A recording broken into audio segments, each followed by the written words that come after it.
Saya puasa di Mekah awal sehari dari Malaysia. Bila saya balik, puasa saya sudah cukup 30 hari. Dan orang Malaysia masih puasa lagi. Adakah boleh saya berbuka dah hari raya? Baik. Dia duduk Mekah 30 hari. Kata contoh kerja Mekah. Tukang mandi uta.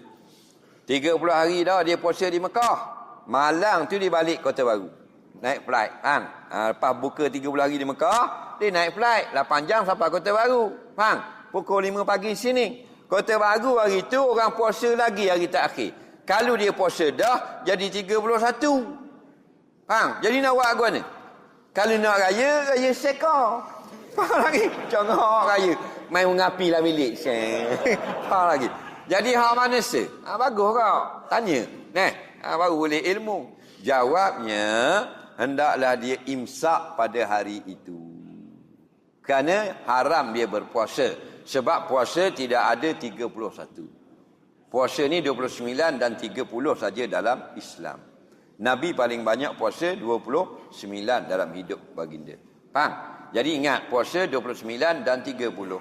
Siapa yang puasa 30 dah, puasa hari ke-31, haram. Tidak sah. Jadi di mari sini, orang di Kelantan masih berpuasa, dia sudah 30 di Mekah, dia imsak. Apa makna imsak? Iaitu tidak makan, tidak minum, bukan niat berpuasa. Pendapat yang kedua, dia boleh makan minum tapi bersembunyi. Okey. Soalan seterusnya.